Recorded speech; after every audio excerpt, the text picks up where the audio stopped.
you, Dave, I had a chance to buy this unbelievable car collection about 25 years ago that had great muscle cars right when they were it was unbelievable. Yeah. And I was really buying it at a bargain because the father had died, the son was selling it, didn't give a damn. Yeah. And I lost a deal over $200,000 that today, if I owned that, I would just walk in there and say, this is mine. Yeah. I just love it. And I learned a lesson, and 25 years later, that's the one deal that comes back and haunts me because I negotiated a little bit too hard for something that really mattered. Now let's look at in a box of a real business deal. You can't get caught up emotionally. There's always another deal. And I walk away from deals all the time. Really? All the time. Because there's always another deal. But you know what? There's only so many great car collections. There's only one NBA team in your own hometown, okay? Right. And so there's certain things you don't worry about. Yeah. And that's where you have to be smart and say, there's always another. Do you have a great business idea, but feel scared to take the first?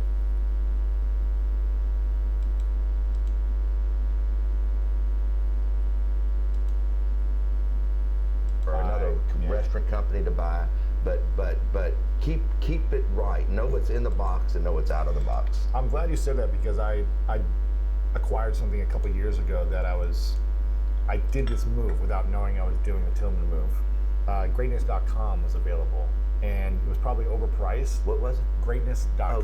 Okay. In my space, there's only one word for domain, and my word is greatness with the School of Greatness podcast. Sure. I wanted to build something bigger than just this show. I wanted to build a media engine around this word that every athlete uses. When I see them talking about it on social media and press conferences, when the brands talk about it in their slogans. Greatness. Built for greatness, pursuit of greatness. I love and I was that. just like, I want to own this word. I don't want anyone else to have the word. I want to own it. There's only one domain in the world. It's like a franchise of one. And I was just like, I want that. And were you able to get it? I bought it, yeah.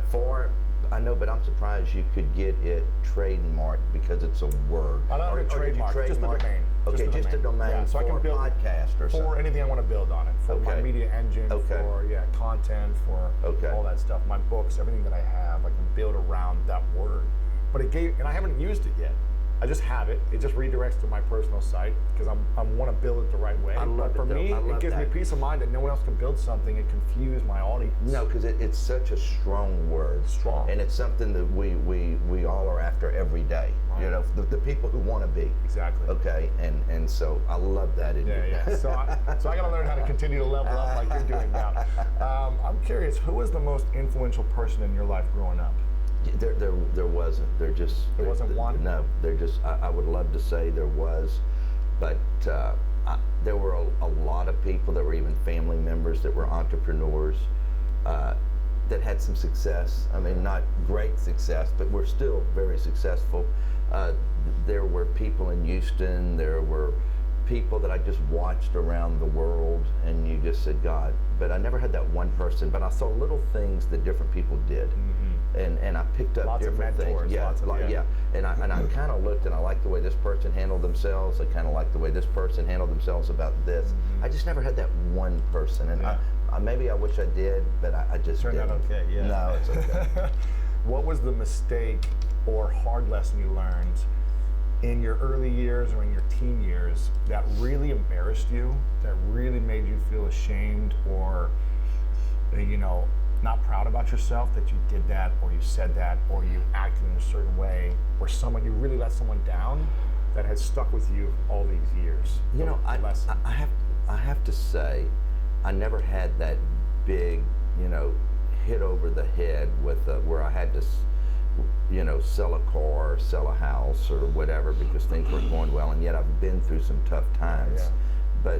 But also, and I talk about this in the book, don't ever outlive where you are in your business life. And what's that mean? What that means is that there's so many people that get a little success in a business and they go get a lifestyle that is bigger than the business, and then all of a sudden the business takes a dip a little bit, and they've got to keep up this lifestyle, so they're sucking more money out of the business than they should. I complain to my people all the time. I'm poor. I don't have any money because I always put everything back in the business, and I just try to take out a few crumbs to live on. Because I've always made the business first and not me first. But that's why I have a great business and I own 100% of it, so it really doesn't matter. But a lot of people start with a company and they become entrepreneurs. They get some success and they're buying more houses they can afford, or more cars, or art, or they look philanthropy. Oh, I want to be recognized for giving this away, and then all of a sudden their business dips and they can't do it anymore, and then their business fails because they took all the money out and they're not putting it back in because they're trying to keep their lifestyle. I always made my business number one. I never put myself ahead of my business. And that's one of the reasons I've gone like this. Wow. Never put anything ahead of it. Wow. Was there an embarrassing time as like a teenager before you got into business where you did something you're like, man, I shouldn't have done that or said that, in your teen years? Or... I've said so many things I shouldn't have said, but I don't have that one. I just don't have memories of that. Yeah. No, I just don't have. Sure, we all did stupid crap, but I just don't have that one. Is there anything you did that you weren't proud of? Whether it be maybe it was a personal relationship or with family, or you. I just don't have it. I just don't have it. I'm just curious if there was anything like that shaped you. And maybe it's. I've always been a positive person, and I just. Where did you gain that positivity from? I don't know. I think you're born with it somewhat, and I always wanted to succeed. Do I wish I wouldn't have dropped out of college because I was making money, because I only had like 32 hours to go? Yeah, but you know what? But now I'm the longest running chairman of the Board of Regents of that university, so it really doesn't matter, does it? Yeah, exactly. So, but that bothered me for a long time that I never finished school. But then, as you become more and more successful, and you see all these other guys in the Forbes 400 too that never finished school, because there's something in us that we just can't have those handcuffs on it. We're making money, and I can't deal with going to class. I gotta make money. And when I was 21 years old, I was already making, a couple $100,000 a year. That's big money back then. Back in what the 80s, the early 80s. Wow, that's big money. Big money. And people don't realize that when you say I was making a couple $100,000, but that was big money. Huge big money. So now I'm always curious about. I don't have kids, and you have 4 kids, right? Yes. I'm always curious to ask my very financially successful mentors who have kids, because I want to prepare myself for my future. And I'm always asking, how do you raise kids that aren't entitled when you essentially have everything available, when you could buy them a car, when you could buy them the nicest trips or whatever it may be, when they do get to go on the jet? I'm not saying that they do or not with you, but how are you not trained, but how do you educate and cultivate great kids? Because what I've heard about you and your kids is that they're very respectful. I don't know if all of them are, but I know all 4 of them. No. Every single parent will tell you. They care deeply about people. They're courteous. You would never know they grew up in the lifestyle they have, because they've grown up from the beginning. So how did they grew up flying on? Because I had my first jet in '91, and I think the first one was born in '92. So how did you teach them? How did you lead them? I think their mother had a lot to do with it, because she's very balanced, and we just never acted like we were that special, and they always saw me work hard. I was special because we had nice things, but I never acted like I was special. They still saw me talk to everybody, dress the same, be nice to everybody. And they just picked it up, and at the same time, they've gotten on my ass because they went to the right schools and they lived in the right neighborhood, and so therefore they had lots of friends that were spoiled. They also looked at the people that were generational money, that you go back generations, and they didn't like what they saw in those kids and how their parents acted, and realized that they just weren't motivated people, and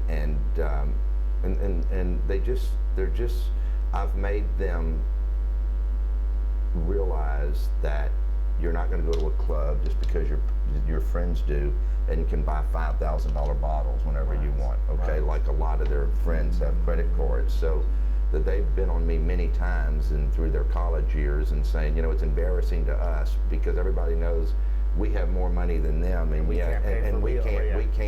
can't keep up with them. Right. And I said, well, that's good for you. They'll see how much we appreciate the dollar. Wow. And believe me, they're not hurting. Trust me. Okay? They got nice lives. But I didn't make it where you can just go spend whatever you want. Wow. I mean, it's always, hey, can I please go do this? So they have to make a right, because I let me tell you something. I still watch every dollar I spend. I still walk through a store, and if I'm going to buy a jacket, I want to look at it, and I think if the perceived value is too expensive, I don't buy it. Okay, and they've always seen me do that. You know, whether we were in Capri or Rome or Saint Tropez, they'll see me look at something. I say, that's ridiculous for that. We're just, you know, you don't just say, give me the best of everything. No, I mean, so they never saw their mother or me act like that. And so they looked, even though, you know, they've flown here on helicopters everywhere, they still see, but that was more for convenience. They see us watch how we spend money. And that's the smartest thing you can do. How did you keep this attitude for yourself when I'm sure a lot of your friends who have accumulated wealth over the years, maybe you saw them start to change that grounded attitude? How did you keep that for yourself when so many people are pitching you, you know, on your TV show, which is great. It's like everyone's coming to you for the answers. Everyone wants an opportunity from you. Everyone's got the deal. How do you stay grounded? And I'm sure you're, you know.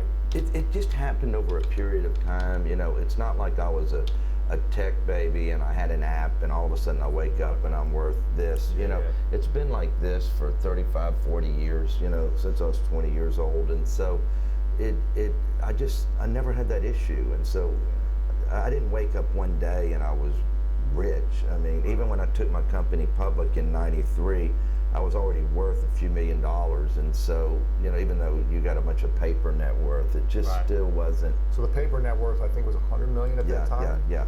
And then what changed for you mentally when you saw that kind of paper net worth? When you're like, okay, I was worth a few million or whatever it was then, but now I'm on paper worth.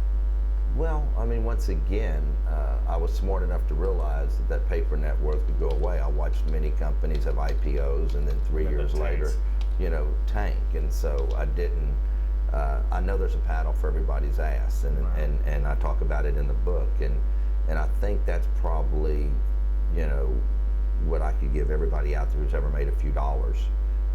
You better watch for it. Even today, you know, and I came out yesterday, it was number 140 on the Forbes list, 4.9 billion.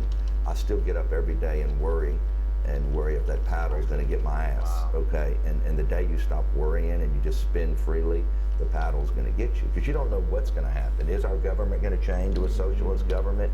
Is all of a sudden somebody going to come out and the millennials say we're never going to eat meat again? Right. You know, you just don't know. But we've seen some crazy things happen in our world and during my lifetime, and in your lifetime already.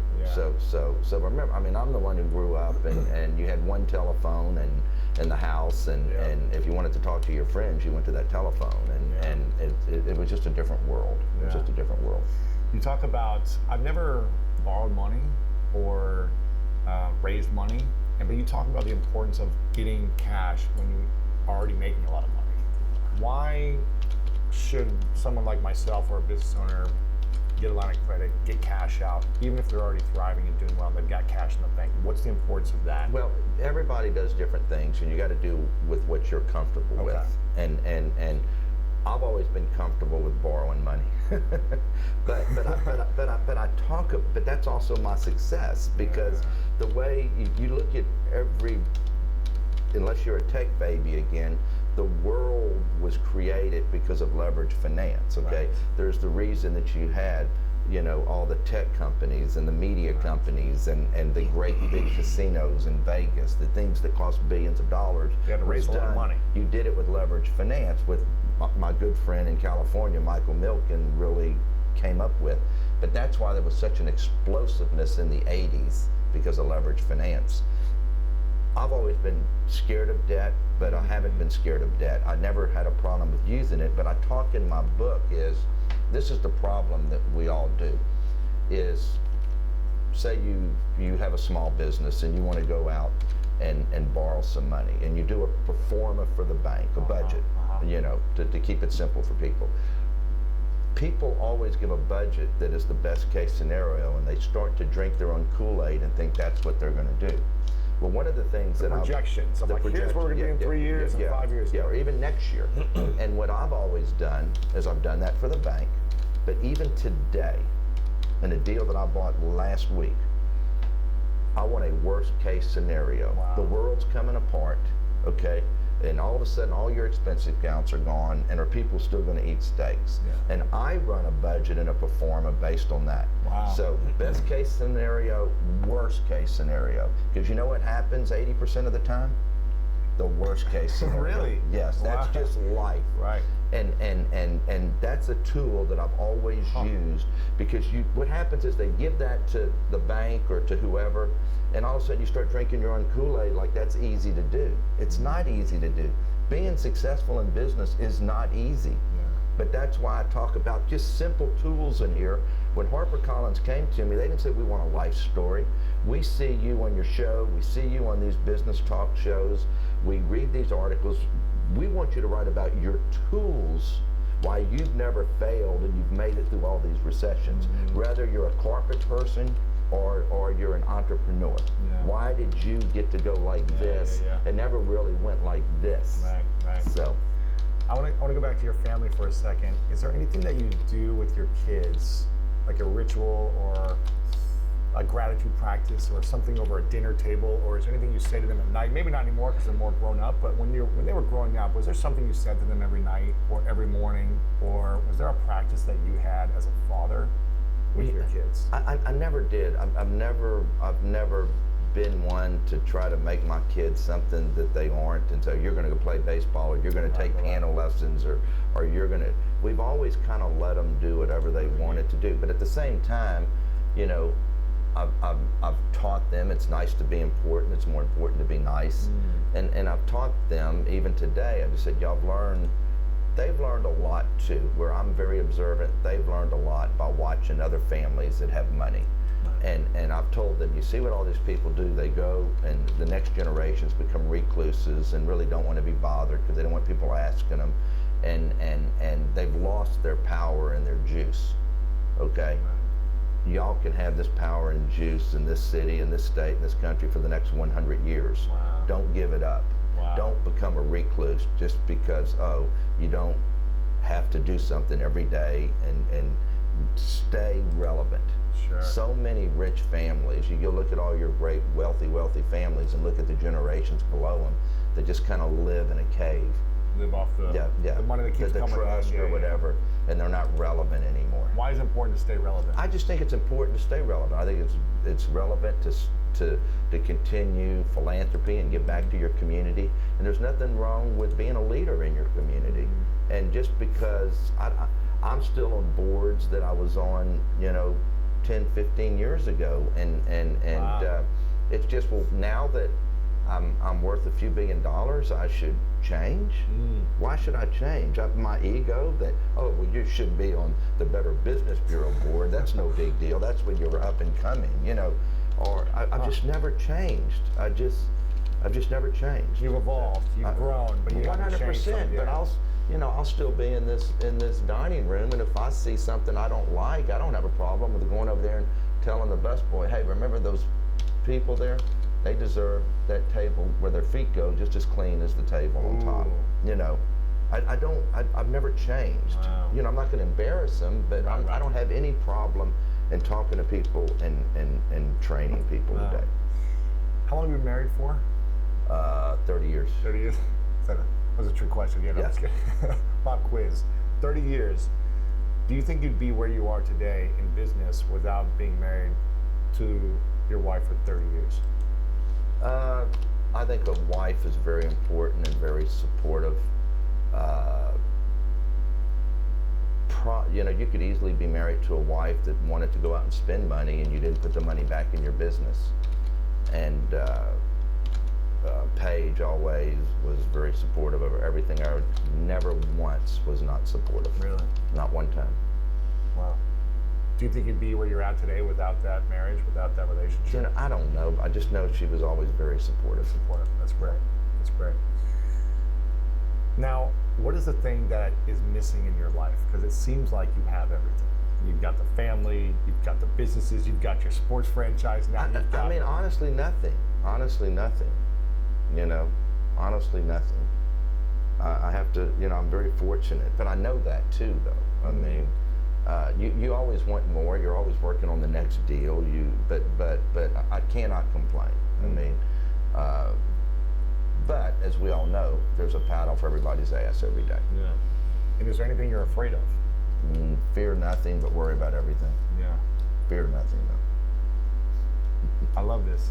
I've got a few questions left for you, and this has been really inspiring. Is your show on still, or? Not this year. I loved it. I know, but the problem is, and you should understand this with production and everything, is they want to shoot 12 shows because you bring the crews together. And the first year I shot 6 shows, and then we shot 12 shows, and then we shot 12 shows. And so they want to shoot 12, and I want to shoot 6. Yeah. I just can't give up 4 months. And then the 5th month going back and re-editing and green screen. So it truly takes a lot of work. It is truly full time, basically. You know, 4 days a week for 5 months. And yeah, I love going to the basketball games, and all of a sudden I'm sitting here playing the Lakers or the Clippers at home this year, and I have to be on the other end of the United States, you know, to shoot a show. So I'll do 6, but I'm not doing 12. Yeah, I hear you. It's a great show, though. If it was you want to go watch and binge it, it's a lot of fun. You do an amazing job of educating the viewer of how to run business. It is. It's simple. But that's the gift that God gave me. He didn't give me a lot of other talents, but He gave me no. Israeli historian and a professor at the University, the Hebrew University of Jerusalem. He is a dynamic speaker, thinker, and now an international best-selling author. He's the author of 3 books. We're going to talk about each of those books today. The first book he published in 2014, Sapien, which explored some of our history as humans. His second book in 2016 had an interesting take on our future as humans, Homo Deus. And then recently he published a new book, The 21 Lessons for the 21st Century, which attempts to grapple with some of the issues, the pressing issues that we are facing today. So we'll talk about some of the themes in each of those books as we go through our conversation. But collectively, his writings explore very big concepts like free will, and consciousness, and intelligence. So we'll have a lot to explore with Yuval today. So with that, please join me in welcoming Professor Yuval to Google. Hello.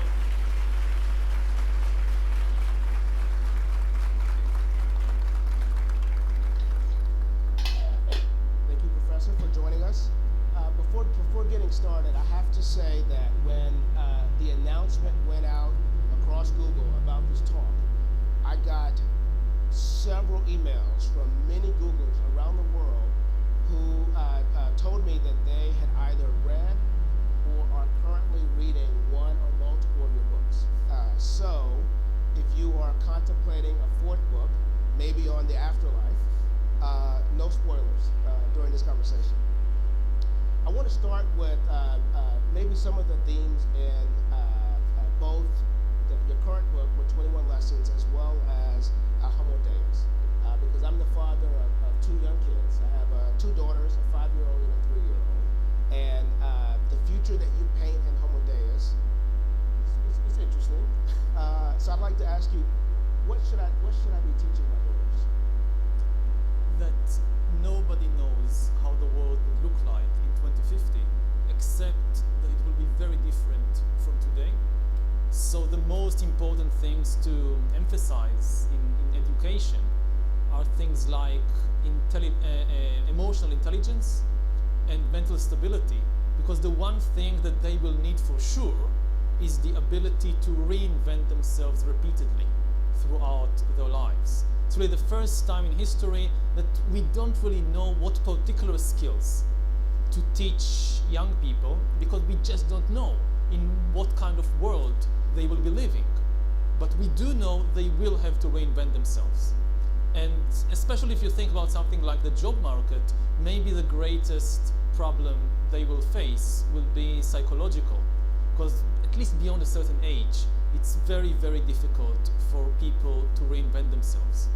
So we kind of need to build identities. I mean, if previously, if traditionally, people built identities like stone houses with very deep foundations, now it makes more sense to build identities like tents that you can fold and move elsewhere. Because we don't know where you will have to move, but you will have to move. You will have to move. So I may have to go back to school now to learn these things so that I can teach the next generation of humans here. In 21 Lessons for the 21st Century, you tackle several themes that even we at Google, as a company who are on the leading edge of technology and how technology is being deployed in society, we wrestle with some of the same issues. Tell me a bit about your thoughts on why democracy is in crisis. That's a theme in the current book, and I want to explore that a bit. Why you think liberal democracy, as we knew it, is currently in crisis?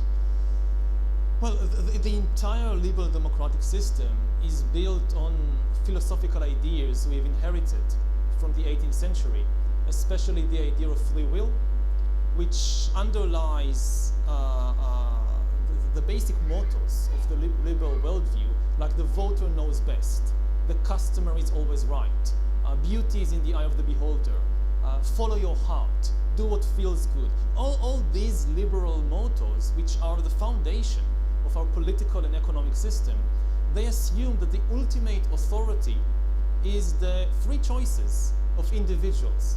I mean, there are, of course, all kinds of limitations and boundary cases and so forth, but when push comes to shove, for instance, in the economic field, then corporations will tend to retreat behind this last line of defense that this is what the customers want.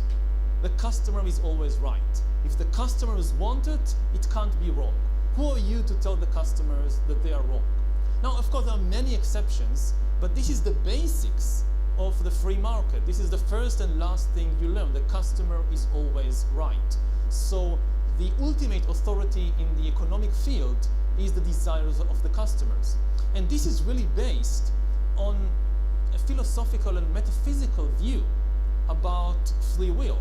That the desires of the customer, they emanate, they represent the free will of human beings, which is the highest authority in the universe, and therefore we must abide by them. And it's the same in the political field, with the voter knows best. And this was okay for the last 2 or 3 centuries, because even though free will was always a myth and not a scientific reality, I mean, science knows of only 2 kinds of processes in nature. It knows about deterministic processes, and it knows about random processes. And their combination results in probabilistic processes. But randomness and probability, they are not freedom. They mean that I can't predict your actions with 100% accuracy, because there is randomness. But a random robot is not free. If you connect a robot, say, to a uranium, a piece of uranium, and the decisions of the robot is determined by random processes of the disintegration of uranium atoms, so you will never be able to predict exactly what this robot will do. But this is not freedom. This is just randomness.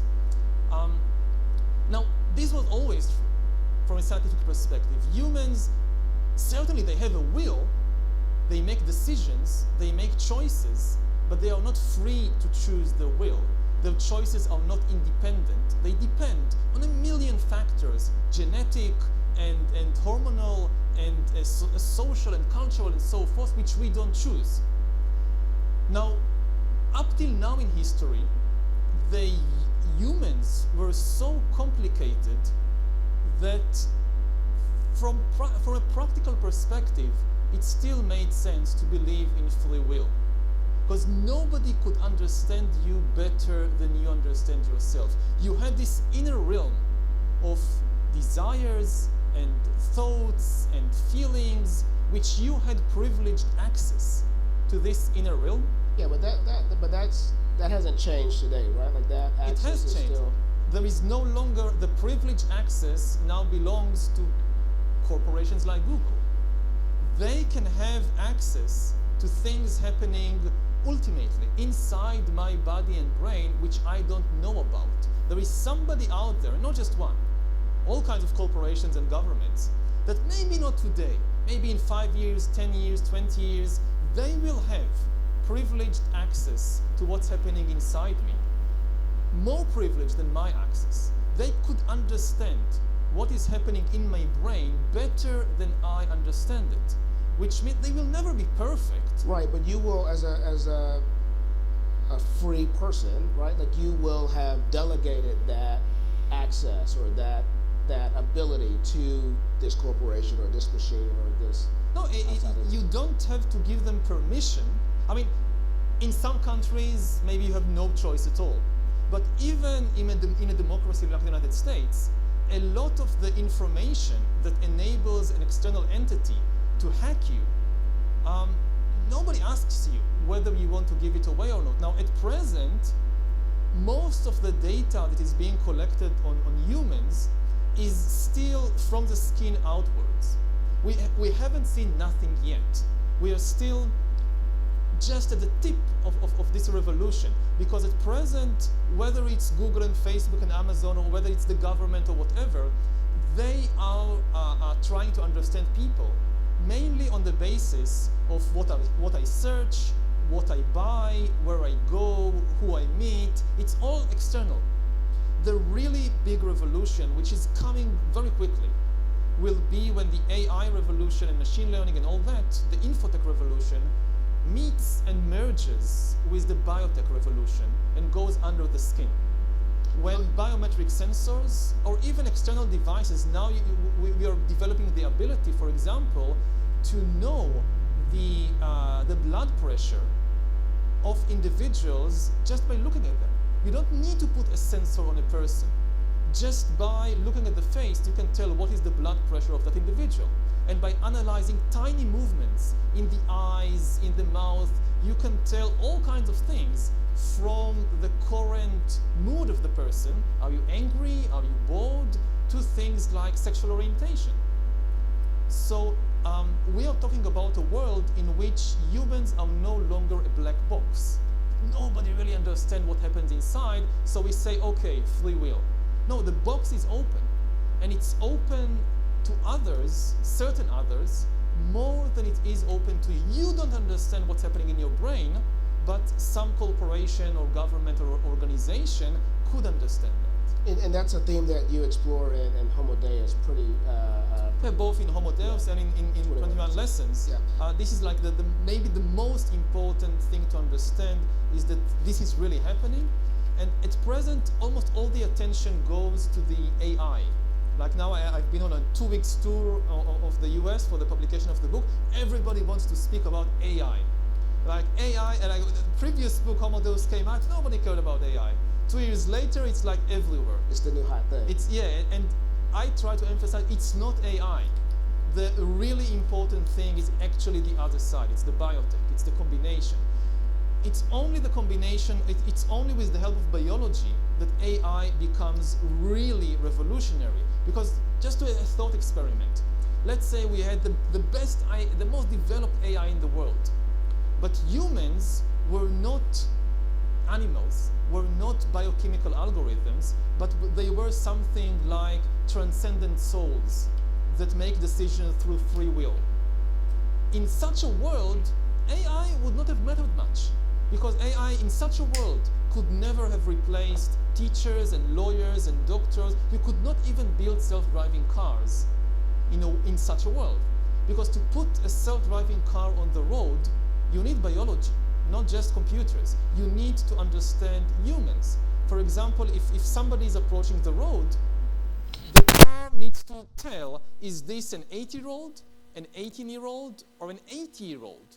And needs to understand the different behaviors of a human child, a human teenager, and a human adult. And this is biology. And similarly, to have really effective like self-driving taxis, you need the car to understand a lot of things about human psychology, the psychology of the passengers, coming in and what they want and so forth. So if you take the biotech out of the equation, AI by Some of the itself value goes away, won't really yeah. go very far. So I want to push you there because I think it's easy to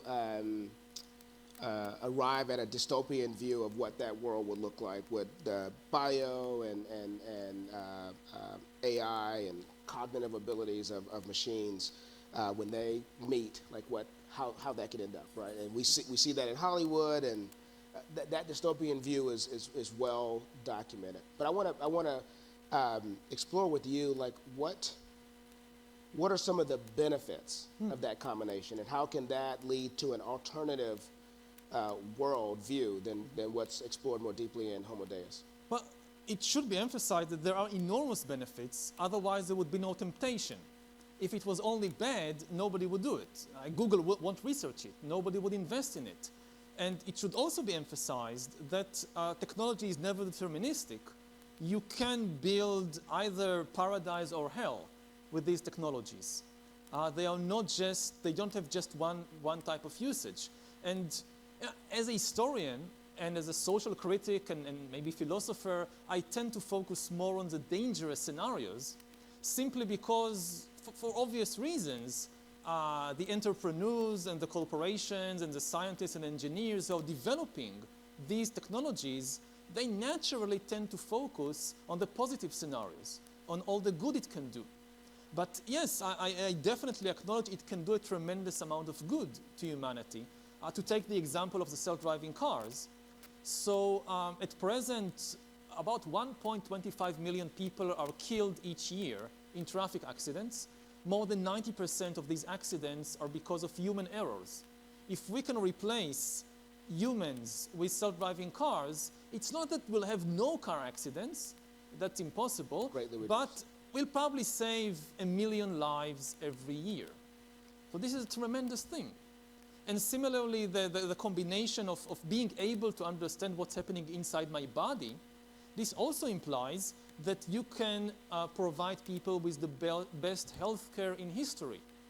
You can, for example, diagnose diseases long before the person understands that there is something wrong. At present, the human mind or human awareness is still a very critical junction in healthcare. Like if something happens inside my body and I don't know about it, I won't go to the doctor. So if something like, I don't know, cancer is now spreading in my liver and I still don't feel anything, I won't go to the doctor, I won't know about it. Only when I start feeling pain and nausea and all kinds of things I can't explain. So after some time I go to the doctor, he does all kinds of tests, and finally they discover, oh, something is wrong. And very often, it's by that time, it's very expensive and painful. Not necessarily too late, but expensive and painful to take care of it. If I could have an AI doctor monitoring my body 24 hours a day with biometric sensors and so forth, it could discover this long before I feel anything. At a stage when it's still very cheap and easy and painless to cure it. So this is wonderful.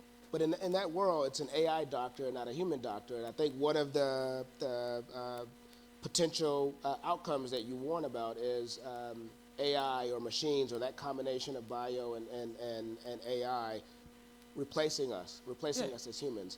And I'd like to think that one thing that makes us human is having meaning in life or having a purpose for living. That's a kind of a unique thing that humans have. And I don't think it's something that we would readily want to give up, right? Mm-hmm. So as this technology is evolving and we're developing it, it's likely something that will bake in this need to have meaning and purpose in life. You talk about in 21 Lessons this notion that God is dead or is God back, and the role that religion may play in how we progress as humans. Is there a place for that notion of God or religion to capture and secure like this notion of meaning in life or purpose in life? Well, it all depends on the definitions. I mean, there are many kinds of gods, and people understand very different things by the word religion. If you think about God, so usually people have two extremely different gods in mind when they say the word God. One God is the cosmic mystery. We don't understand why there is something rather than nothing, why the Big Bang happened, what is human consciousness. There are many things we don't understand about the world, and some people choose to call these mysteries by the name of God. God is the reason there is something rather than nothing. God is behind human consciousness. But the most characteristic thing of that God is that we know absolutely nothing about him, her, it, they. There is nothing concrete. It's a mystery. And this is kind of the God we talk about when late at night in the desert we sit around a campfire and we think about the meaning of life. That's one kind of God. I have no problem at all with this God. I like it very much. Then there is another God, which is the petty lawgiver. The chief characteristic of this God, we know a lot of extremely concrete things about that God. We know what he thinks about female dress code, what kind of dresses he likes women to wear. We know what he thinks about sexuality. We know what he thinks about food, about politics, and we know like these tiny little things. And this is the God people talk about when they stand around burning a heretic. We burn you because you did something that this God, we know everything about this God, and he doesn't like it that you do this, so we burn you. And it's like, it's like a magic trick that when you come and talk about God, so how do you know that God exists and so forth? People would say, well, the Big Bang and human consciousness and science can't explain this and science can't explain that. And then, and this is true. And then like a magician, swapping one card for another, they will take out the mystery God and place the petty lawgiver, and you end up with something strange like, because we don't understand the Big Bang, women must dress with long sleeves and men shouldn't have sex together. And what's the connection? I mean, how did you get from here to there? So I prefer to use different terms here. And it's the same with religion. People understand very different things with this word. I tend to separate religions from spirituality. Spirituality is about questions. Religion is about answers. Spirituality is when you have some big question about life, like what is humanity? What is the good? Who am I? Yeah, These kinds of purpose questions. in life, like why am I here? What should I do in life? And this is kind of, and you go on a quest, looking deeply into these questions, and you're willing to go after these questions wherever they take you. You could just Google it. Yeah, maybe in the future, but so far, in at least some of these questions, I think when you type like, what is the meaning of life, you get 42. Like as a number one result in the Google search. So you go on a spiritual quest. And religion is the exact opposite. Religion is somebody comes and telling you, this is the answer, you must believe it. If you don't believe this answer, then you will burn in hell after you die, or we'll burn you here, even before you die. And it's really opposite things. Now, I think that at the present moment in history, spirituality is probably more important than in any previous time in history. Because we are now forced to confront spiritual questions, whether we like it or not.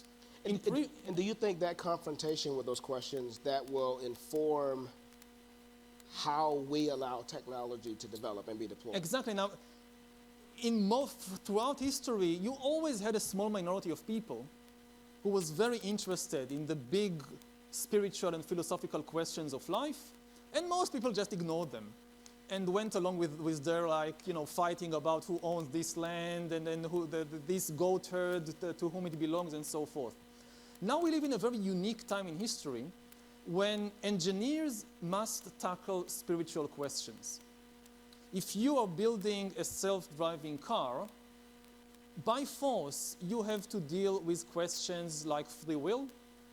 By force, you have to deal with this, the example everybody gives, the self-driving car, suddenly two kids jump, running after a ball, jump in front of the car. The only way to save the two kids is to swerve to the side and fall off a cliff and kill the owner of the car who is asleep in the backseat. What should the car do? Now, philosophers have been arguing about these questions for thousands of years with very little impact on human life. Now, but engineers are not like, they are very impatient. If you want to put the self-driving car on the road tomorrow or next year, right.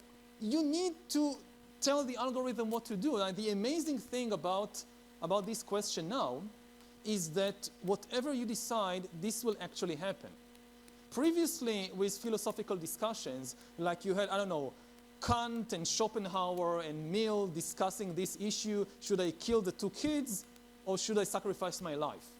And even if they reach an agreement, it had very little impact on actual behavior, because even if you agree theoretically this is the right thing to do, at a time of crisis, philosophy has little power.